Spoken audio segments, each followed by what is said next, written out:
morning, Panginoon. And as the song, Panginoon, nag-awit namin kanina, your faithfulness is great.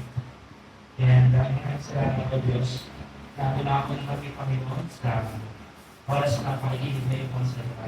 I pray, Lord, na ito ang patuloy na magpuro, mula ng Espiritu o Diyos, kung pumulit na sa kapatid ng umaga, upang aming malinaw na maintindihan, Panginoon. Hindi lang maintindihan. Tapos, magkaroon ito, O Lord, ng manifestation in our life. No? Pagkakas natin ang manifestation. Lord, we pray na ang mga salitang ito, Panginoon, ang aming mga bibig, Lord, ganun din, Panginoon, ang meditation ng aming mga puso, na maging kalubog-lubog sa iyo.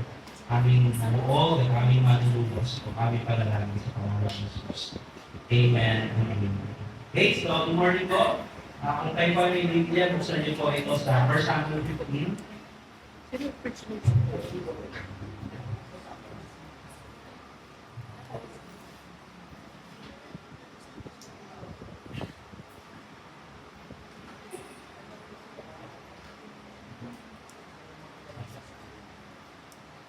Okay, siguro, mga kapatid, narinig nyo na, no? Lalo na yung mga matatanda sa akin, yung katagalang obey first before you complain. No? Yung mga nagkakot, isigan, yung mga nilabutan ng CAT. No? Pag sinabing obey first before you complain, walang tanong-tanong, kailangan sumunod ka pa. No? Ito yung katagalang we typically use in the military training. So it means that yung superior mo gives an order, kailangan sundin mo agad. Okay. So, it's used to harness discipline. And a key component in the success of a military plan. Okay. Now, ngayong umaga, I would like to propose na ating pagbagsak o tagumpay ay nakabatay sa ating pagsunod sa Diyos. Okay? Our fall or success is determined by our obedience to God. Okay? So, 1 Samuel, in mga po, let's look at the story of 1 Samuel. So, last time we tinakal natin yung 1 Samuel 13 and 14, we see yung malaking pagkakaiba ni King Saul and ni Jonathan. So now, today, nakikita natin ang tatlong bagay, mga kapatid. Yung clarity, yung clear and simple command of the Lord, the priority of obedience to the command of the Lord, and the result and the problem of repentance pagdating sa ating pagsuwag. So, open your Bible in 1 Samuel 15.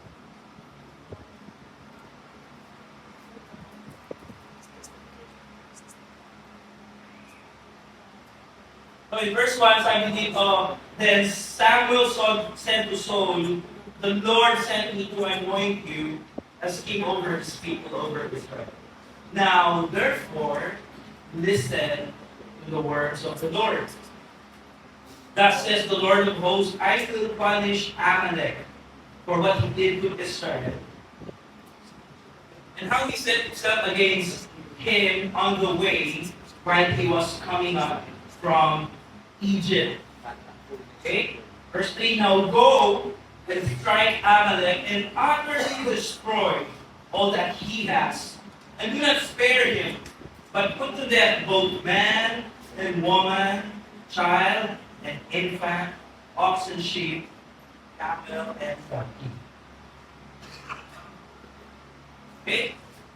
So in verse 1 to 3, ano yung nakalagay doon? Ano yung unang sinabi?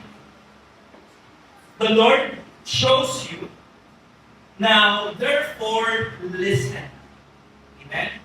So yung pagkakala natin po ngayong umaga is tied to listening and obedience. Amen? Now, when we read or hear about listening, ano po ba yung mga natin naiisip? Of course, pag may sound, kaya pakinggan natin yung music, Spotify.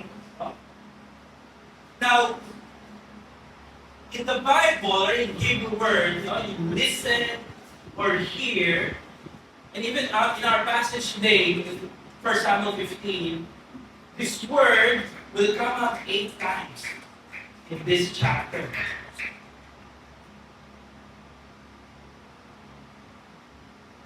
Now, in the biblical definition, or in the original language, listening, the word Shema, doesn't only mean na nakikinig, na dumadaan yung sound sa ating mga tenga, and then naririnig natin. No? Because this also means that if you read, or listen, or hear, it means you have to pay attention or focus on what is being said or what is being read in the Bible. So hindi lang siya basta pakikinig.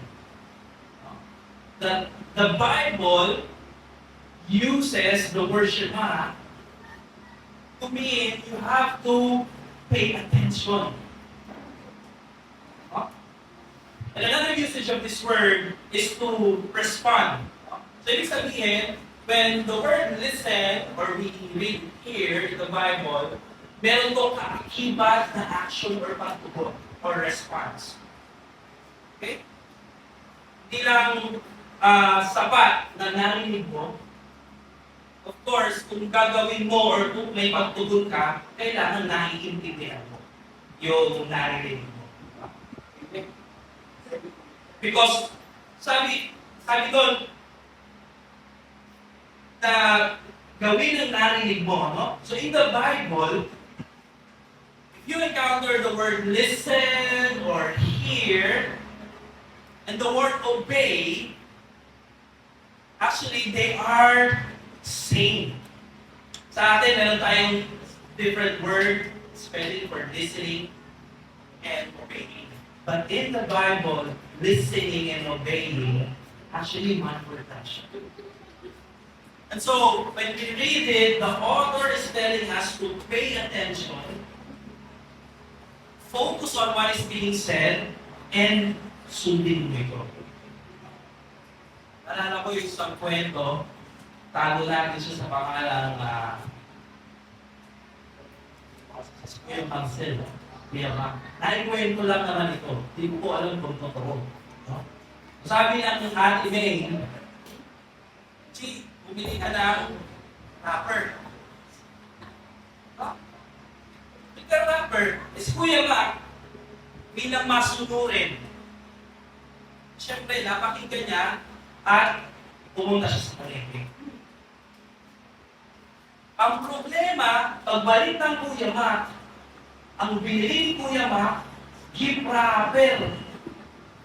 Rapper pala ng lumpiang Shanghai ang pinakapabili. Natin.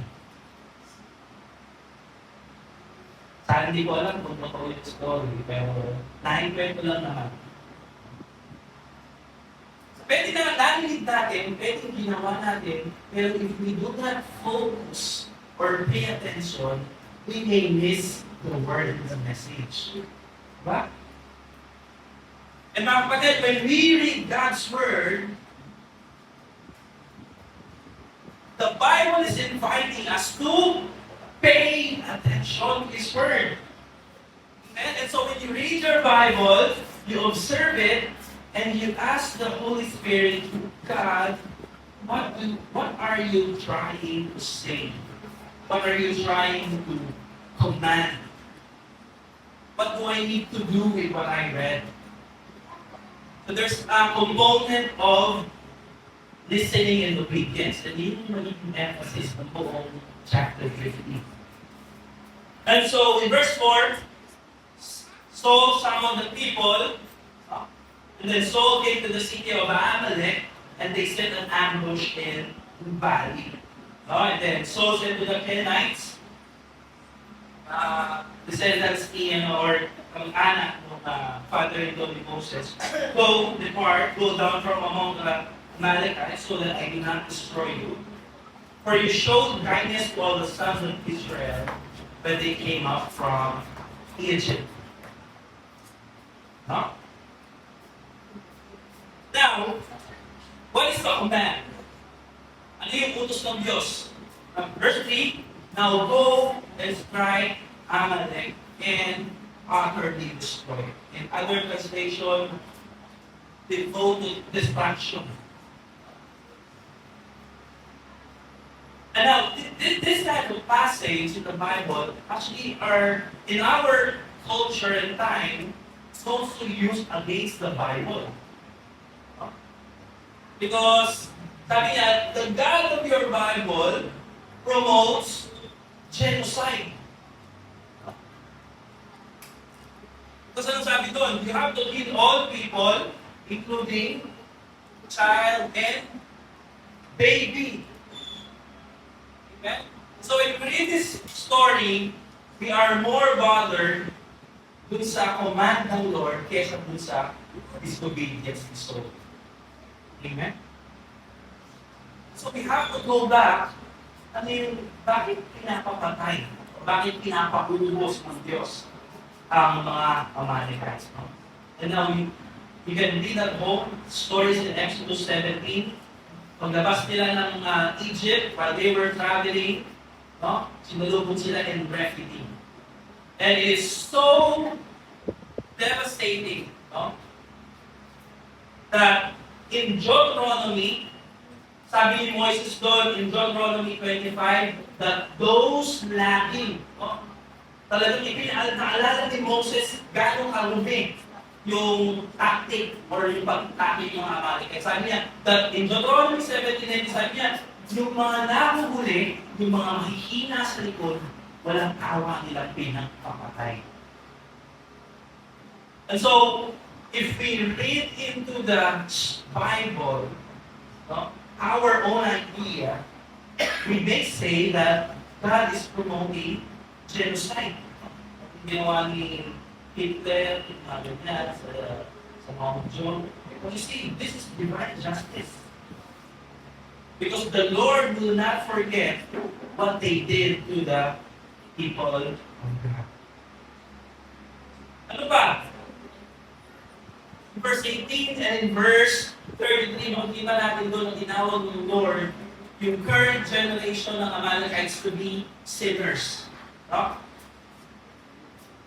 They're sinners. And that King Agag ay talagang masama. So imagine the story from Exodus 17 until 1 Samuel. They say it is around 250 to 300 years. And from that time until 1 Samuel, ano sinasabi ng author sa atin? Hindi sila nagbago. Masama pa rin sila. So, when we say that God is a monster, feeling ko about it. It's God who is a monster. Pero mga kapatid, this is the kind of God we serve. And we are so grateful that this kind of God has triumphed over our enemies. Inahayaan ng kanyang mga nilikha, inahayaan ng kanyang mga anak ay magkati ng kaaway. Anong sabi ng Lord? Vengeance is mine. Pero sabi niya, devote to destruction. Walang magtitira. And yung konsepto ng devoting to destruction or utterly destroying is that it means na if God says na patayin lahat, ibig sabihin, pati yung magandang hayop, lahat, ibig sabihin, those are for Him. Because in their time, alam natin na pag may gera, they would take back spoils of war. Lahat ng maganda, kukunin nila. But this time, sabi ng Lord, destroy everything because this will all be mine. The only exception to that will be those na hindi kaya sirain ng apoy, no? Yung mga metals, they are put to the Lord's treasury. So it's not for personal consumption. So, verse 4, we are told how the battle happened. So, lumabas si Saul, tinawag niya yung kanyang army, and came the big but in verse 9. Ano sabi doon? So, Saul defeated the Amalekites from Havilah as you go to Shur, and then he captured Agag, the king of Amalekite, alive. And utterly destroyed all the people with the edge of the sword. But Saul and the people spared Agag and the best of the sheep, the oxen, the fattening lamb, and all that was good. And were not willing to destroy them utterly. But everything despised and worthless that they utterly destroyed. So, anong sabi ng Lord?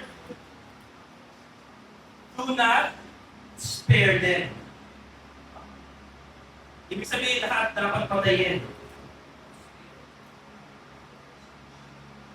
So we come to the priority of disobedience, or the priority of obedience. No? Now, in verse 10, sabi doon, the word of the Lord came to Samuel and saying, I regret that I have made Saul king, for he has turned back from following me and has not carried out my commands. Samuel was distressed and cried out to the Lord Almighty. So, ano yung naging response ng Diyos? Meron na tayo makikita ng dalawang response dito, di ba? Yung response ng Diyos at yung response ni Samuel. Ang sabi ng Diyos, I regret. Samuel, ano sabi niya? Samuel cried. So both God and Samuel, pareho silang may emotion. May kita natin dito mga kapatid that it was not a failure. God's point of view, ano sabi niya?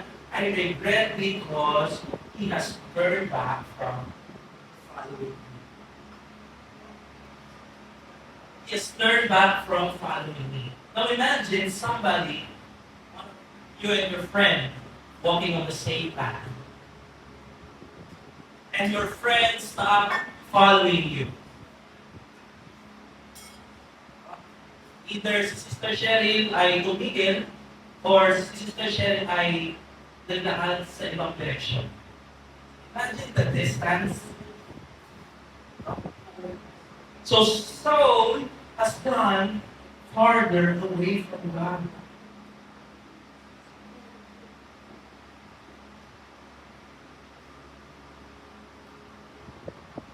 And for Samuel, ano sabi niya?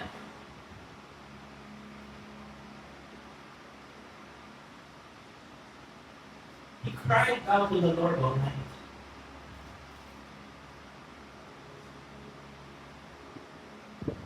You see the dilemma of Samuel here? The author, kung we have been studying First Samuel, and if aalala natin, when God pronounced judgment in Eli in chapter 3, Samuel was also up all night. So Samuel was to confront Eli, yung kanyang parang pinaka-spiritual father. This time, Samuel had to confront his spiritual son, the king.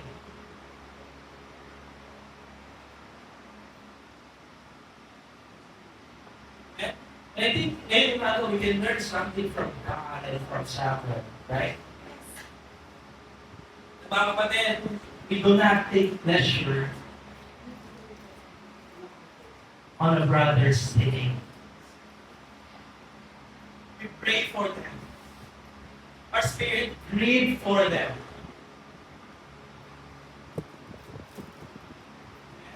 We do not rejoice when a brother is in error. We do not rejoice when a brother is sinning. Our spirits are grieved. And that's why instead of we condemning a brother or a sister, what does the church, what does the church try to do? Instead of condemning me, restore them. We win them back.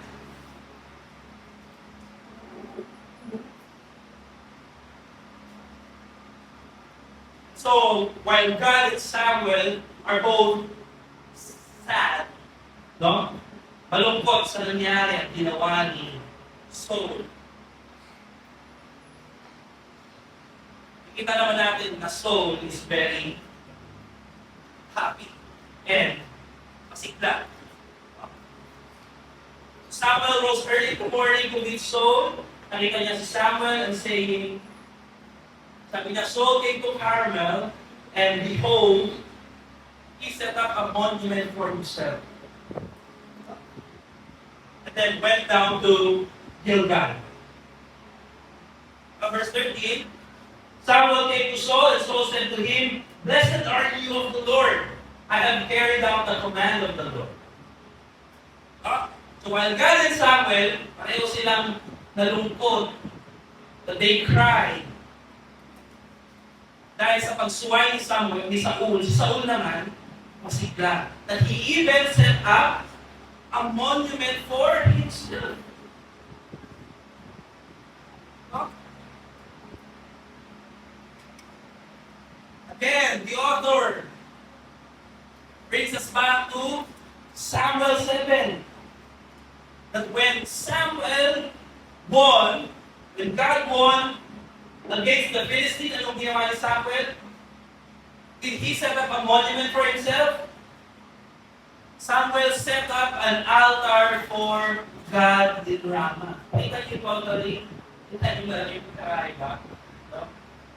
As you track the story, makita natin that Saul has gone further from serving and following the Lord. He set up a monument for himself.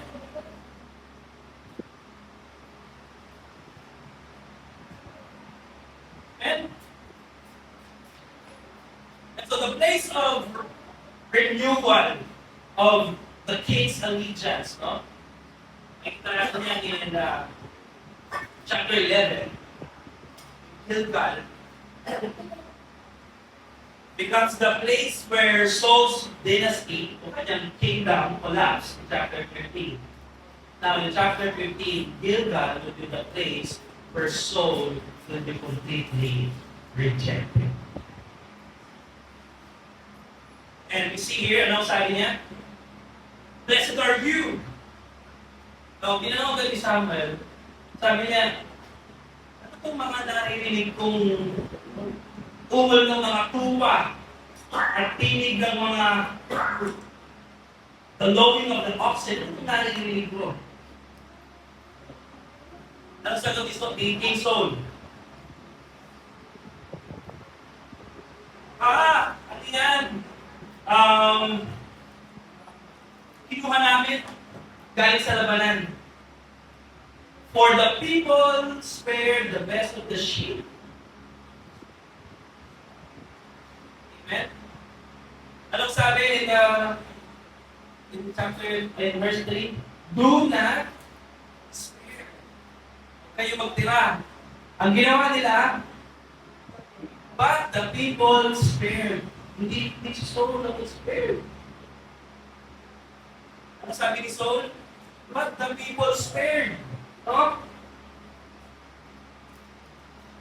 And the verse 9, but Saul and the people. Nung kausap niya yung prophet, sabi niya, the people spared.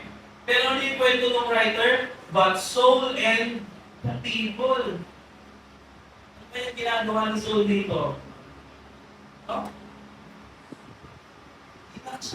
Sabi yung mga ano lang, yung mga pagdiligma ko, ginawa nila yung pagdagdag. Diba?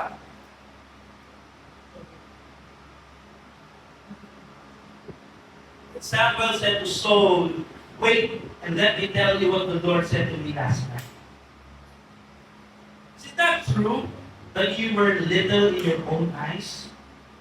You were made the head of the tribes of Israel, and the Lord anointed you king over Israel? And then a repetition of the command. And the Lord sent you on a mission, go and utterly destroy the sinners and fight against them until they are destroyed or exterminated. The second question of Samuel, why then did you not obey the voice of the Lord? No? So yung relation between listening and obedience.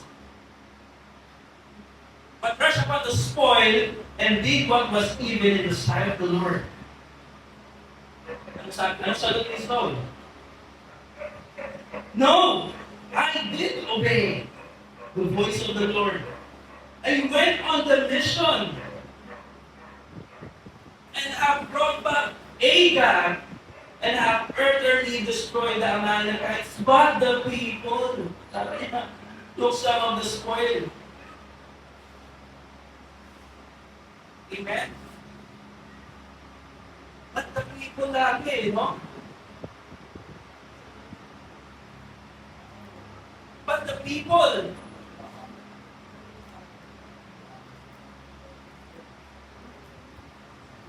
so, this is not complete obedience. Hindi kompleto yung maging pagsunod ni soul. Unfortunately, mga kapatid, partial obedience is not complete obedience. Partial obedience is not obedience at all.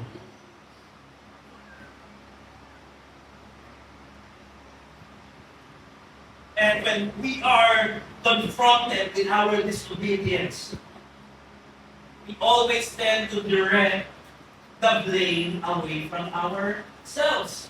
Oh, pag tayo may kasalanan, we direct the blame to somebody or something.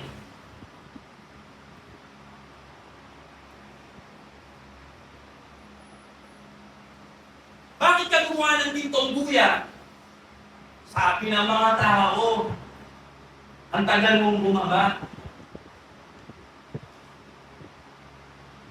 Bakit mo kinain yung prutas? Eh, yung binigay mo sa aking babae eh. Anong ginawa mo? Eh, yung ahas eh. Diba? Kita natin yung pattern ng disobedience. Because we want to hide from the Lord and blame the sin to others. So mga kapatid, when we are the wives, you are blaming your husbands.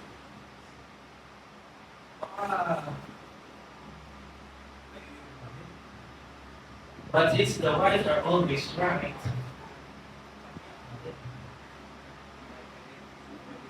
man. So when we are confronted with disobedience, from even the first chapters of Genesis, ano sabi? No, I did not sin. The woman you gave me. When the woman was confronted, no, it was the servant who deceived me. Naalis natin yung responsibility sa atin. Nabagdan kita niyo mga kapatid. Naalis natin yung accountability sa atin. Where is your brother? Am I my brother's keeper? We remove your accountability of that sin, of disobedience. Yung epekto ng kasalanan sa atin. Now, when we go to verse 22, we come to the central theme of this passage. No? Sabi ni Samuel, does the Lord as much delight in burnt offering and sacrifice? Does the Lord find delight in offering and sacrifices, as in obeying the voice of the Lord? To obey is better than sacrifice. Ano natin ang verse na is. To obey is better than sacrifice. So the text does not say that sacrifice is not important because it's God's command. Sacrifice to atone for your sin. Pero what it is saying is that an obedient heart matters more than animal sacrifices.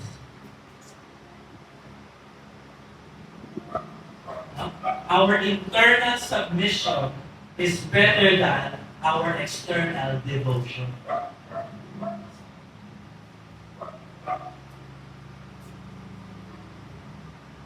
Amen? Our internal submission, our heart, is better than our external devotion. We can praise the Lord and worship the Lord on Sunday. We can look so religious on Sunday.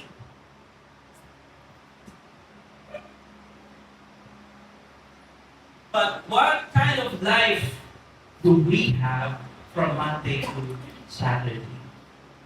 Is it a life of obedience? No? So it's good that we offer sacrifices.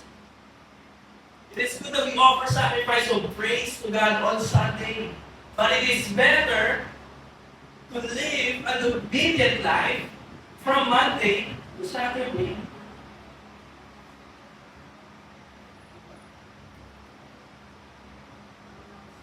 So sabi ng Lord, to obey is better than sacrifice.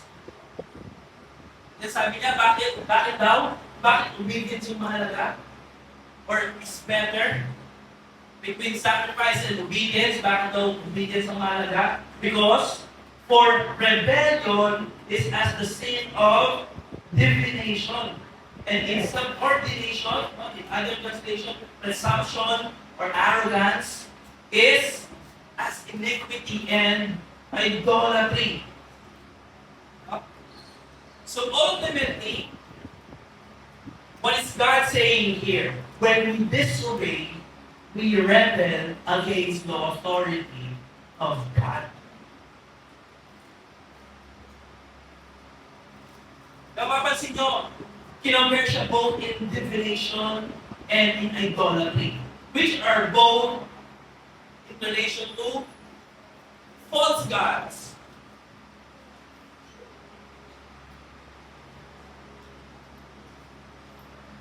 Amen? So when we disobey the Lord, sinasabi natin, I am my own authority, not you. Diba?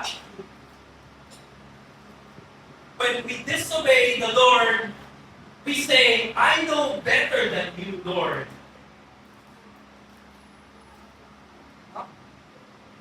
So our authority over God's authority, our idea over God's idea, both are false gods.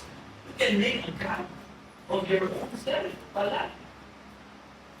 So ultimately, our sin is a rebellion against the Almighty.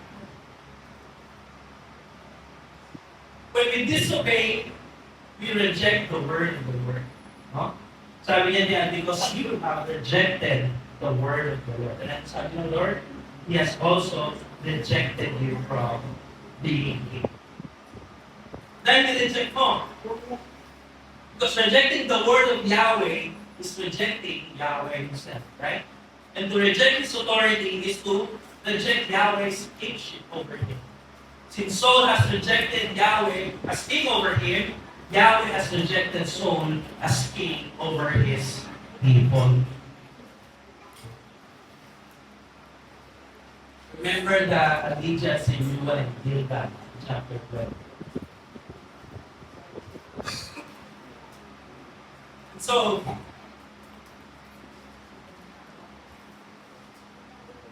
is it worth it to disobey the Lord? Amen? Then in verse 24, tala. Sabi ni Saul kay Samuel, I have sinned. Kasala ako. I have indeed transgressed the commandment. Kasala ako sa Diyos at sa iyong mga salita. Because I fear the people. Paulit-ulit natin marinig. Because I fear the people. And remember the teaching of Pastor Ismael. Obedience doesn't submit to the people. Obedience is not pressured by people. Obedience is standing boldly for the word of God.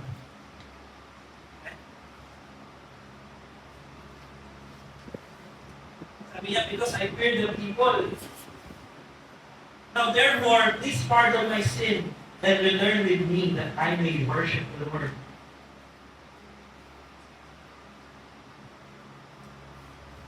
Di ba ito tayong dalawang repentance na dito sa buhay? Number one, soul's repentance.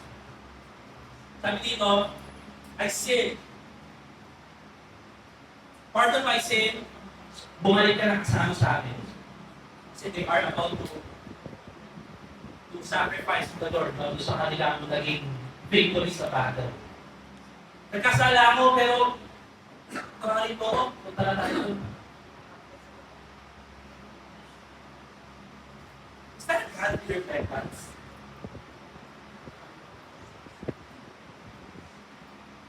Right? Verse 30, sabi doon, I have sinned, but please honor me before the elders of my people. I have sinned, let's go back. It's okay, nagkasala ako, but please honor me before the people.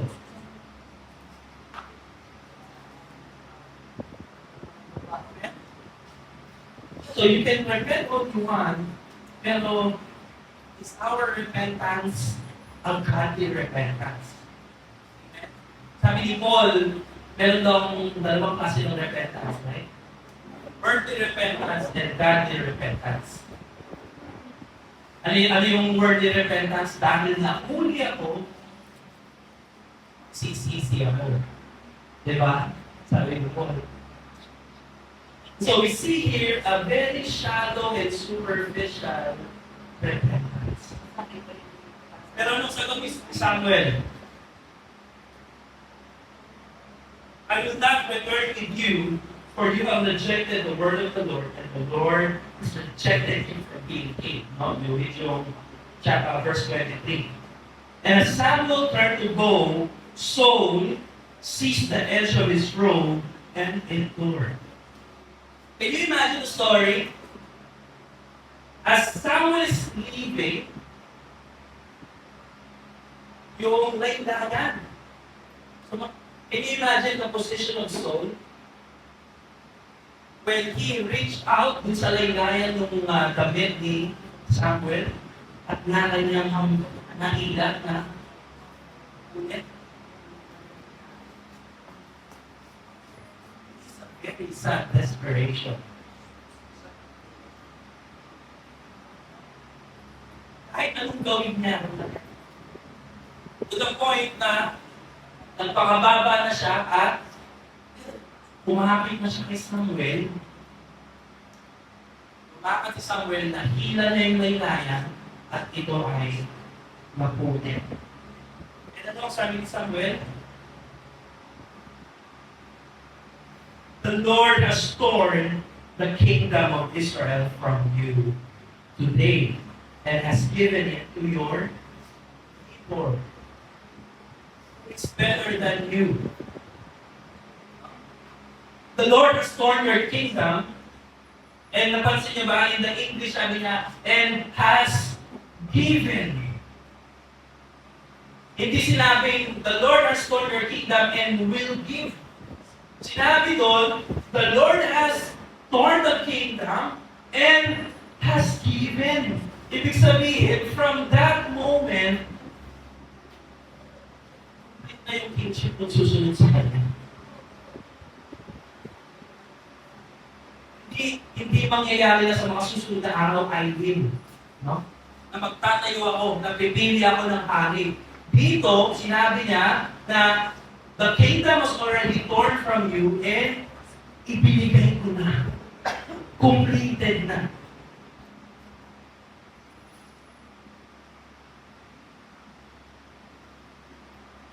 Anong po?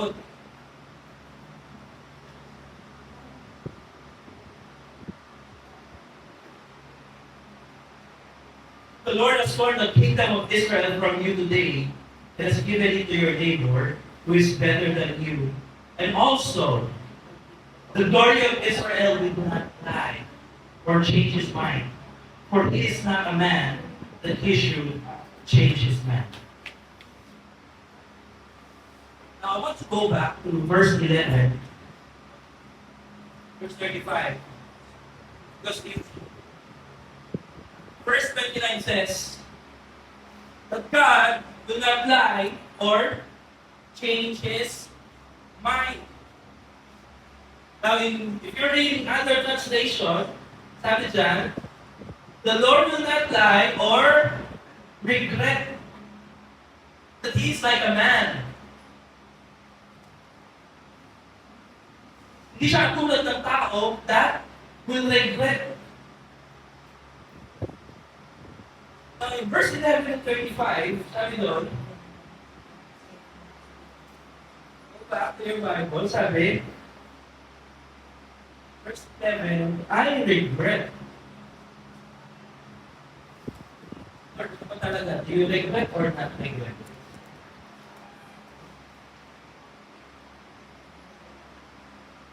Now, if you have a King James version or a Revised Standard version, sabi doon, and the Lord repent.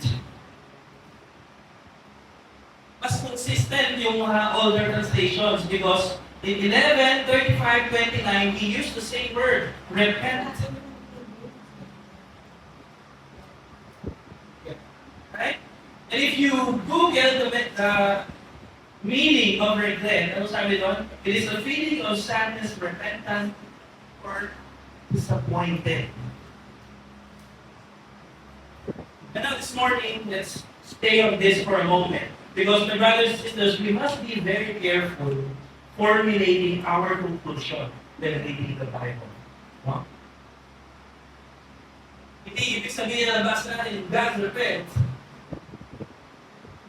We must be very careful reading our Bible. Because we might think that if this is God, why will He repent? Yeah. May kasalanan ba siya? Di ba sabi sa verse 29, He is not a man who would repent or regret. Doesn't He know the past, the present, and the future?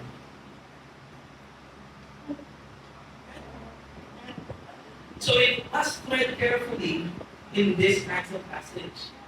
Because this, we admit, is a different message.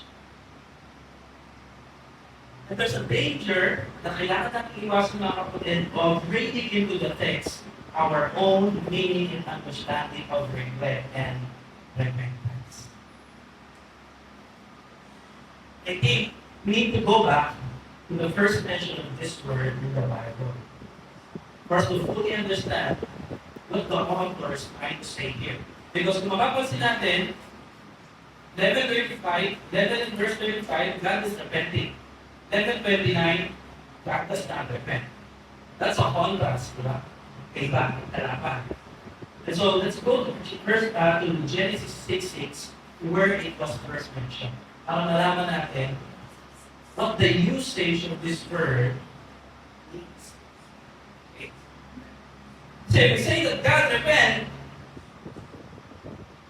sometimes tendency of us, like yung mga nakakaalam ng theology, is to box our theological knowledge. But let's go at the text. Yung tayo muna sa text. Genesis 6. It's a story na kung after ng kasalanan, the world is becoming sinful and wicked. Sabi niya in Genesis 6:6. And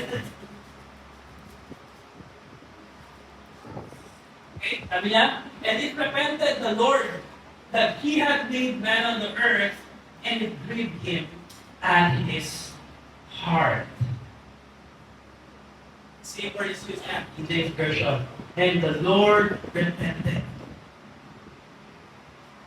In the NIV, sabi niya doon, and the Lord regret.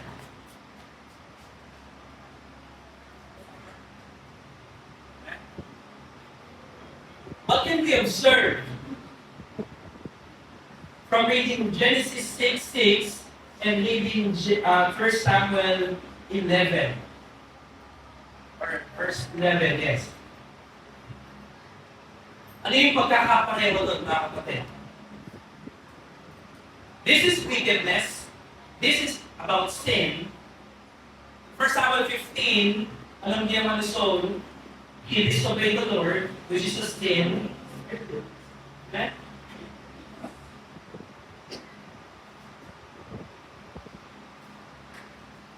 So when this word is used, the word nakam, in the original language, ano mapapansin natin mga kapatid, that there is always, no?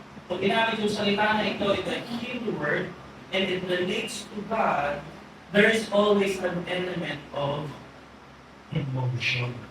Papansin nyo? Sabi naman yung second clause, and it grieved him at his heart. And so the response of God to the disobedience and sin of Saul is a feeling and emotion of sadness and grieving.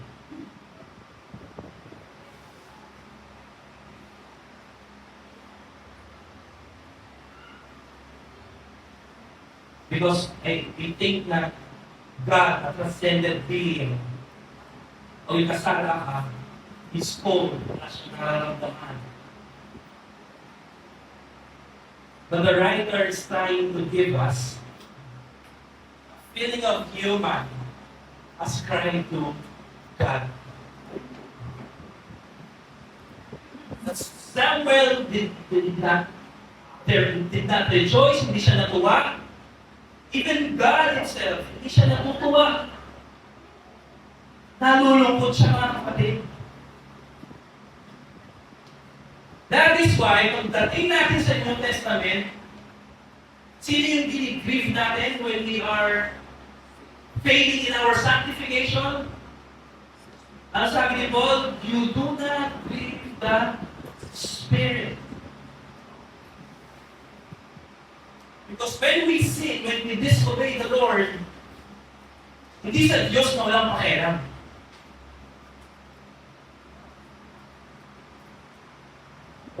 Now, in verse 29, sabi naman doon, it's not a God who will not die or regret, or change his mind, or repent. Okay? Now, let's look at the text again. Ano yung nangyari before sinabi nun? That God has rejected the kingship of Saul.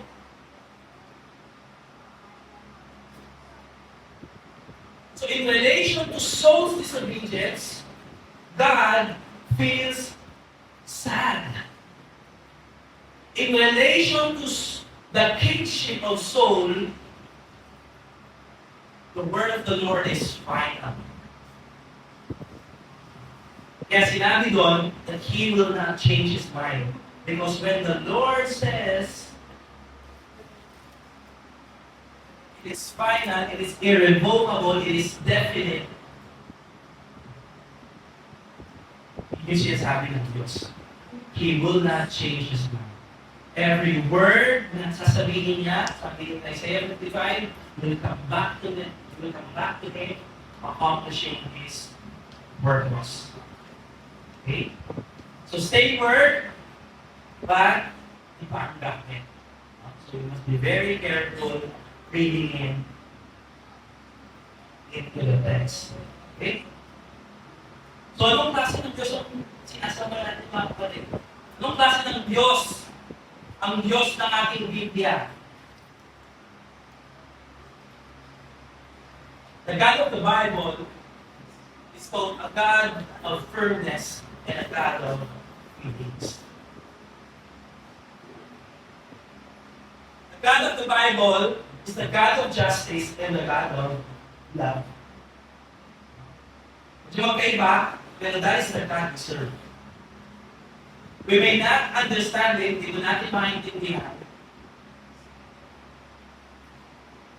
But I hope we rest in the fact that God we praise that the guidance of the heaven knows what He is doing. And yun yung point ng kanyang omniscience. Yun yung point ng kanyang all-knowing. No?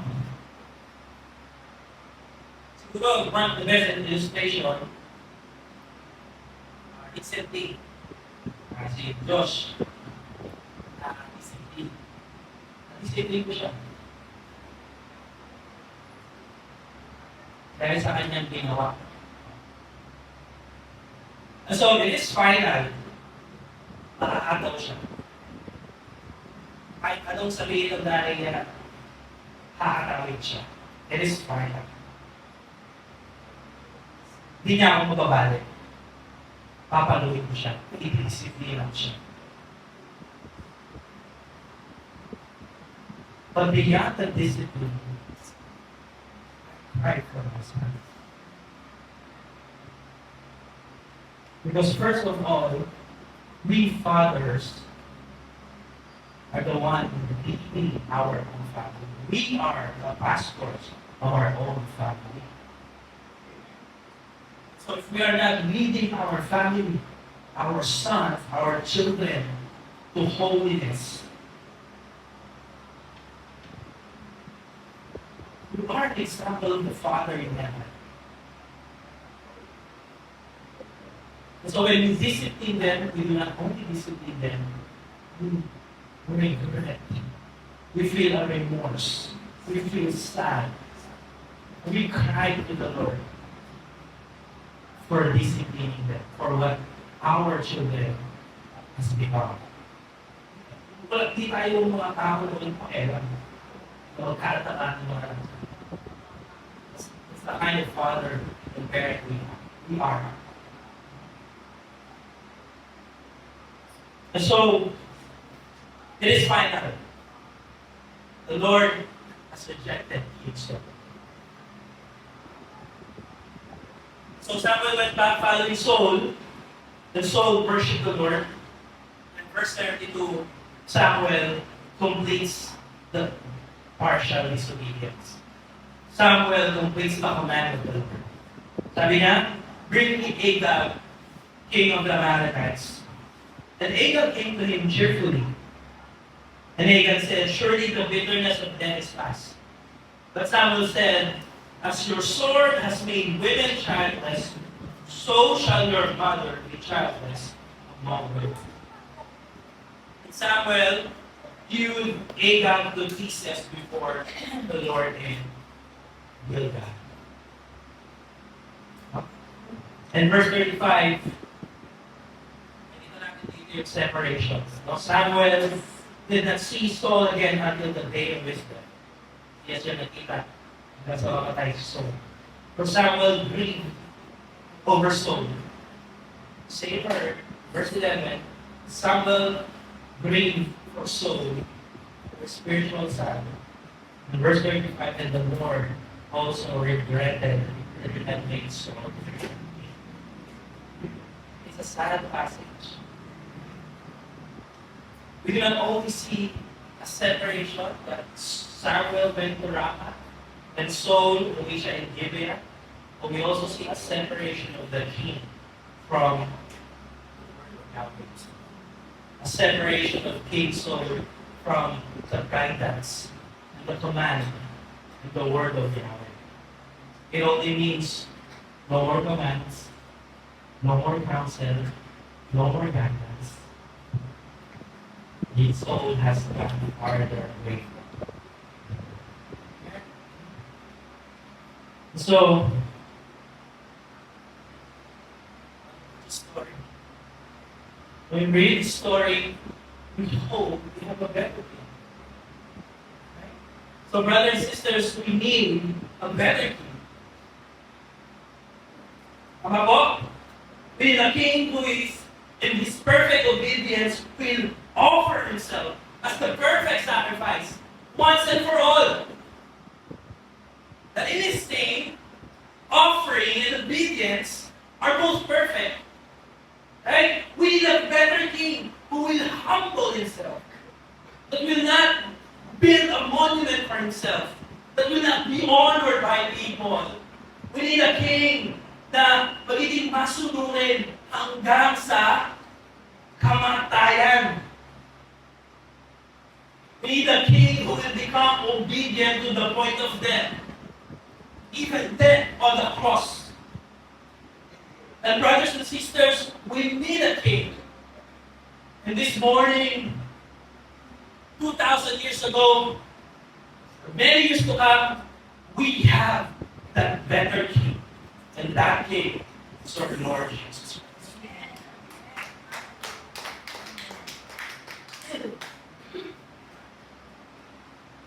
So, for believers, until now, kapatid, sabi ng Lord in John 15, because He is our king. If you love me, obey my command. It's not because ako tayong disiplina. Yung motivation natin for obedience. Ano yung motivation natin for obedience in John 15? If you love the Lord, you will follow me. Love me. If you love me, you will keep my commandments. We do not love, we do not keep and obey the Lord because of fear of discipline. We obey the Lord because we are motivated by what He's done. This morning, if you are not in Christ, then who's your king? Alam ko, ikaw pa rin ang hari ng sarili mo. So our prayer for you, kapatid, is that may you surrender your life and submit to the kingship and lordship of King Jesus. Amen? And so, ngayon mga let me end malungkot story ng 1 Samuel 15. No? And we're done with the story. So, in the next chapters, magiging palamuti na lang sa story. But at the end of the our time today in Psalm 89.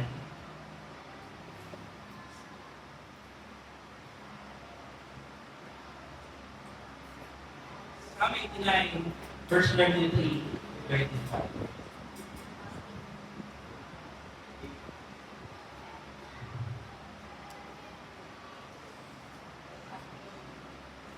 I don't want us to edit the medyo mababang notes, no? And that's said in Psalm 89. Verse 23 to 35. I will not break off my loving kindness, says the Lord. Lord, Lord, deal falsely in my faithfulness. And my covenant I will not violate, nor will I alter the utterance of my lips. Verse 35, once I have sworn by my holiness. Remember verse 29, I will not lie to you. So next time, next evening lang, tatawin na tayo in the life of the next king. The one chosen by God according to His. Let's all pray. Father, we thank you today, Lord. I'm so grateful personally, that my sickness and weakness, Lord, truly you are a God who really walked alongside me sometimes. I wish this message is such an impact for your day, for your giving power. You're so good. Thank you that you have honored my prayer and my faith. So today, Lord, thank you for the message that we have heard. And I thank you, Panginoon, because of your Son, Jesus Christ, O Father, who died for us, and who is now our reigning King. Lord, though He is reigning in our hearts, Panginoon, we hope for a day He will come back and reign ultimately in our midst. Oh, Father, we thank you this morning and we pray, Panginoon, that may the Holy Spirit continue to take this truth in the hearts of our brothers and sisters. May they obey you, Panginoon.